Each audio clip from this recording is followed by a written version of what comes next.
Today we're going to be using the substitution method in taking the antiderivative of these functions. So let's go ahead and start problem number 1.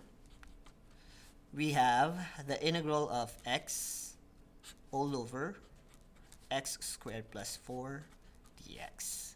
Now what I'm going to do is I'm going to modify my integral function into x dx all over x squared plus 4.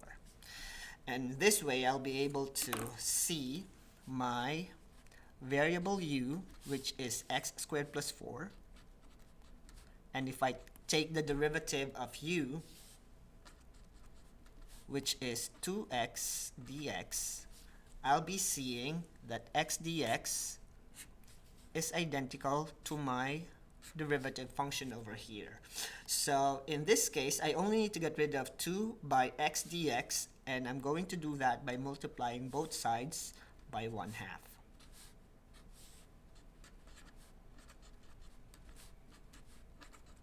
So now x dx is 1/2 du, and I can replace it with my new integral function because x squared plus 4 is now going to be my u.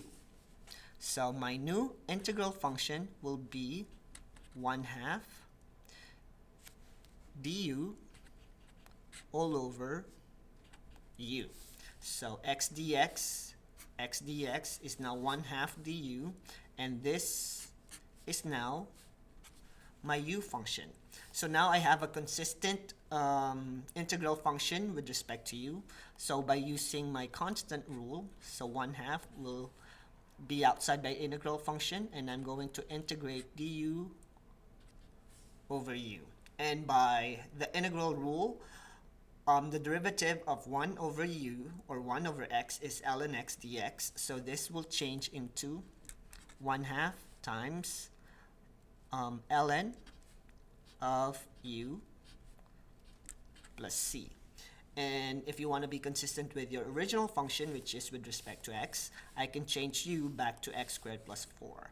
So I have 1/2 ln of x squared plus 4 plus the constant c. And this is now my antiderivative of problem number 1.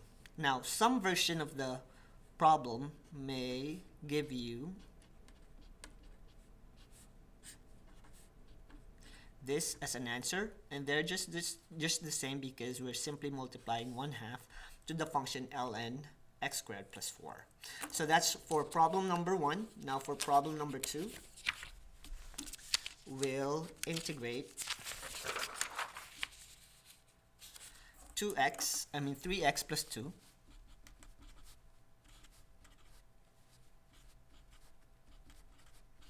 raised to 2.4 dx.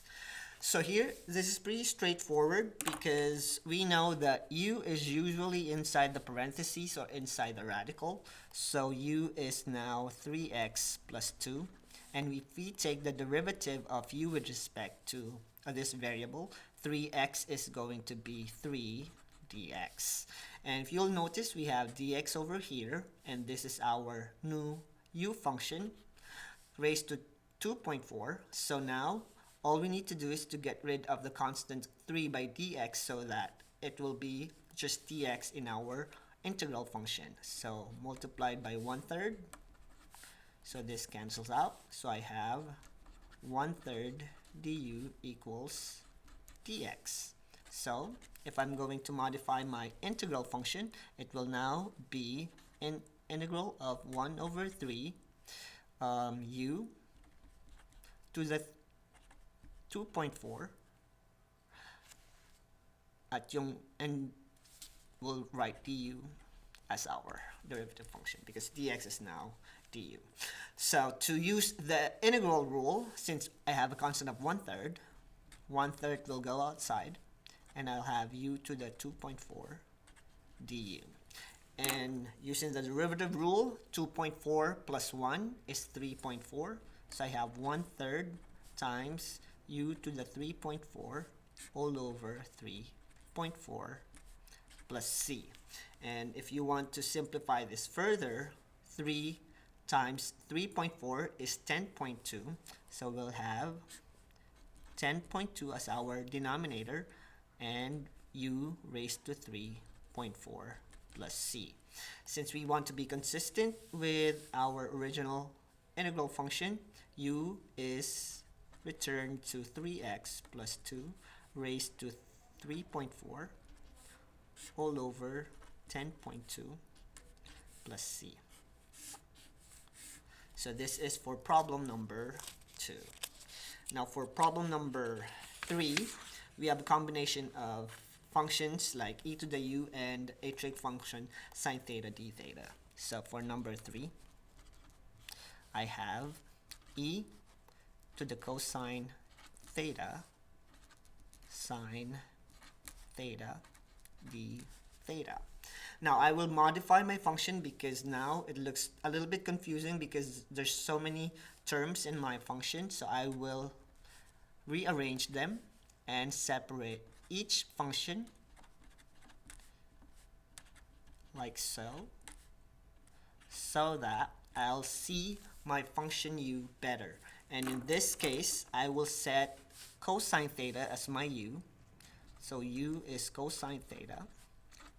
And if you take the derivative of u, this is negative sine theta d theta. And from my modified function, I have sine theta and d theta, but the negative is still here in my derivative function, so I will put it on the other side by multiplying both sides by -1. So I have negative du equals sine theta d theta. So now it looks identical. So my new function is now integral of e to the u times negative du, or negative e to the u du. Now the integral of e to the u du from our integral rule is just e to the u plus c. So I have negative e to the u plus c, or negative e to the cosine theta plus c. So this is how we solve some integral functions using substitution method.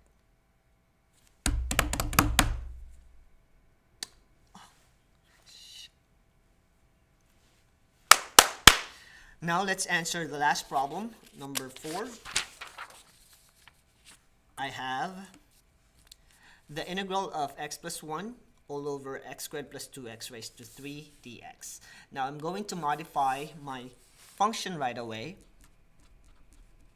Instead of writing it this way, I'll write it out as x plus 1 dx all over x squared plus 2x raised to 3.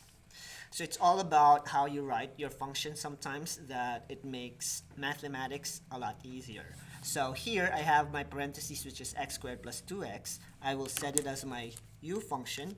So u is equal to x squared plus 2x. Now the derivative of that is 2x plus 2 dx.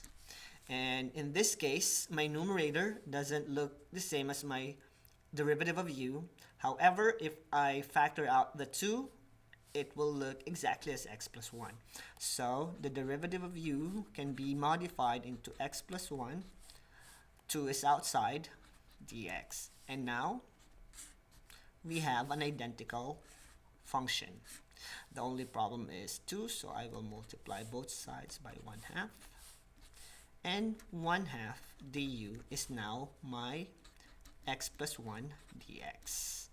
So by modifying my original function, I can now rewrite this as 1/2.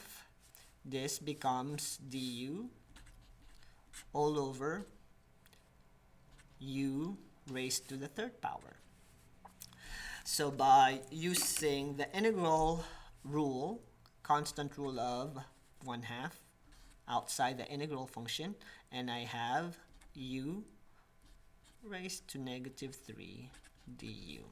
And the derivative or antiderivative of u to the -3, you add 1 to the exponent, so it's 1/2 u to the negative 2 all over negative 2 plus c. So by simplifying your function, you'll have 1/2, or you can multiply 1/2 and negative 1/2 and 1 over u squared plus c.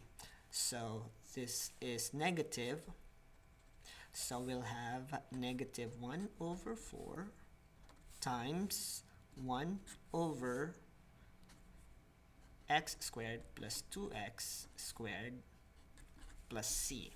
And if you want to further simplify this, we can combine these two together and we'll have negative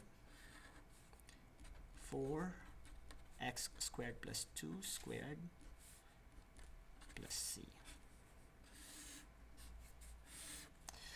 So this is how we take the antiderivative of some function using the substitution method.